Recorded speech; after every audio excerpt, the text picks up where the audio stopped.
हैं benefit TV. Kumar और हमारे साथ हैं नालंदा के पूर्व प्रत्याशी कौशलेंद्र कुमार और छोटन मुखिया जी।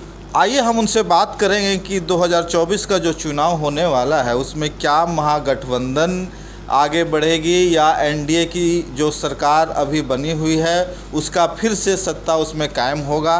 तमाम बातों की जानकारी, वहाँ गहन अध्ययन इनका है। कई बार इन्होंने चुनाव लड़ा है, निर्दलीय भी लड़ा है और पार्टी के टिकट पे भी लड़ा है। तो हम इनसे जानना चाहेंगे कि 2024 में क्या कुछ होने वाला है सर। देखिए, सबसे पहले तो है कि पूरे देश के अंदर आज भी भारतीय जनता पार्टी के पक्ष में है। लोग यहाँ के जो पूर्व में जितने भी सरकार था 2014 के पहले, वो सबको देख चुकी है। खास करके नालंदा की बात करते हैं तो नालंदा इस बार है तैयार और कमल खिलेगा इस बार। और नालंदा में जो ये गठबंधन अभी महागठबंधन है वो बेमेल गठबंधन है। कभी नालंदा के जो मतदाता हैं वो कभी इस महागठबंधन को स्वीकार नहीं करेंगे, क्योंकि तेजस्वी जी और नीतीश जी का जो फार्मूला है वो वहाँ सेट नहीं करता है।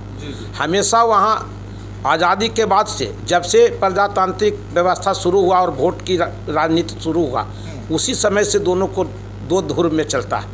और नालंदा में इस बार कमल खिलना तय है।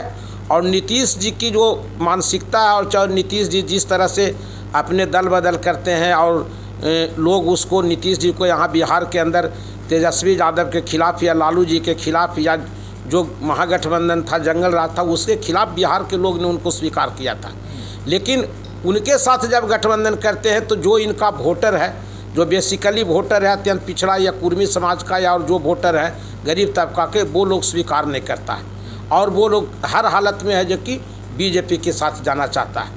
मोदी जी का कितना प्रभाव है आपके क्षेत्र में? मोदी जी के नाम पे कितने वोट? देखिए, मोदी जी सर्वमान्य नेता हैं, देश के नहीं पूरे दुनिया के सर्वमान्य नेता हैं। उनको हर लोग स्वीकार करता है। आज अगर देश के अंदर सनातन संस्कृति अगर बचा हुआ है और देश के अंदर जो आज खुशहाली का माहौल बना इस विगत 9-10 वर्षों में, तो इसका इतना प्रभाव है कि पूरे नालंदा लोकसभा क्षेत्र में मोदी जी के नाम पर बहुत बड़ा मात्रा में वोट आता है। इसका नमूना 2014 का चुनाव है कि अनजान व्यक्ति, बाहरी व्यक्ति सत्यानंद शर्मा को लोजपा से टिकट दिया गया था। तब भी मोदी जी के लोग मानकर है जो उनको वोट दिया था। मात्र वो एक कुछ माने 5-6 हज़ार वोटों के अंतर से सिर्फ आ रहे हैं। तो इससे समझ सकते हैं कि नालंदा में मोदी जी का कितना प्रभाव है। एक बहुत बड़ा नारा चल रहा था, हर हर मोदी घर घर मोदी। इस बार का नारा क्या है और कैसे मोदी को लोग सपोर्ट करेंगे? देखिए, इस बार तो मोदी जी जो है इस बार 400 के पार हम लोग का नारा है कि इस बार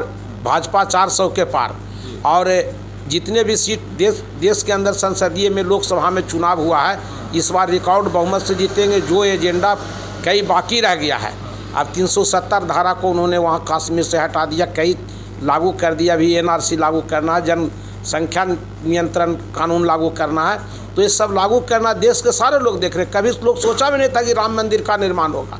और यहाँ के जो बहुसंख्यक की 80% आबादी वाले हैं वो पूजा पाठ करेंगे। उनका जो भगवान थे श्री राम, उनको लोग है जो कि बंदी बना के रखा हुआ था। इनके राज में, मोदी जी के राज में आज नया निर्माण हुआ है राम मंदिर, लोग देख रहा है। और जनवरी में उद्घाटन होगा तो देखिएगा पूरा देश एक पैर पर खड़ा होकर फिर से मोदी जी को समर्थन करेगा। जाति समीकरण जो है नालंदा में किस तरह है? कौन जातियाँ कितना प्रभाव हो सकता है? देखिए, जातीय समीकरण नालंदा में तो कुर्मी बहुल जिला है, 7 लाख के आसपास कुर्मी का वोट है। उसके बाद करीब 3.25 लाख वहाँ पर यादव समाज का वोट है। लेकिन जब मोदी जी की बात आता है, हिंदुत्व की बात आता है, सनातन संस्कृति की बात आता है, देश के विकास की बात आता है और पूरे दुनिया में देश जो मजबूती की बात आता है, उस समय जातीय समीकरण नालंदा में ध्वस्त हो जाता है। इसलिए कि नालंदा एक पढ़े लिखे हुए शिक्षित जिला है और वहाँ के अधिकांश लोग हैं जो कि पढ़े हुए हैं। पूरे बिहार के अंदर सबसे ज़्यादा नौकरी, सबसे ज़्यादा IAS IPS सारे लोग नालंदा में बसते हैं। और पूरे इतिहास,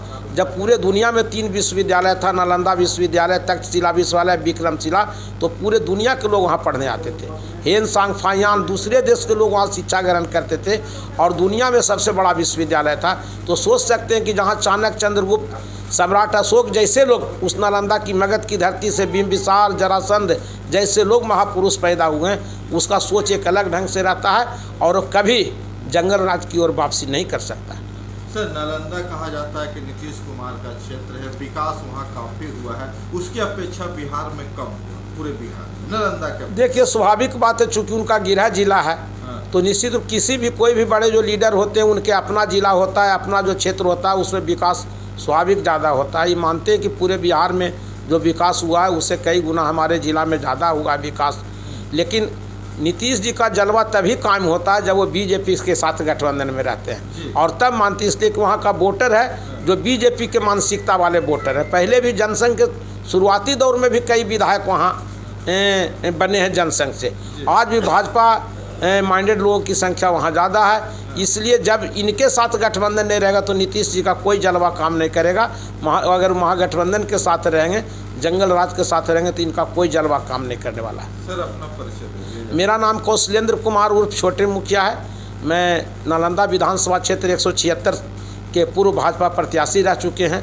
2020 में हम निर्दलीय भी चुनाव लड़े हैं और हम रनर रह चुके हैं, और नालंदा के लोगों के बीच घुले मिले हुए हैं। वहाँ पर कई संगठन चलाते हैं, नालंदा विकास मोर्चा चलाते हैं, सरदार पटेल विचार मंच चलाते हैं, और लोगों के बीच में रहते हैं। लोगों के साथ कई बार मैं मुखिया रहा, ब्लॉक प्रमुख रहा, पैक्स का अध्यक्ष रहा, मगध यूनिवर्सिटी में 2 बार सीनेट के भी मेंबर रहे हैं, और लोगों के सेवा में लगे हुए। चलिए, बहुत बहुत धन्यवाद। ये थे हमारे साथ छोटन मुखिया, जिन्होंने साफ साफ शब्दों में कहा कि 2024 में कमल जरूर खिलेगा। वहाँ की जनता जाति पाति से उठकर वोट करती है, और विकास के नाम पे वोट करती है, और हिंदू के नाम पे वोट करती है। बिल्कुल सही सर, धन्यवाद। देख रहे हैं बेनिफिट टीवी।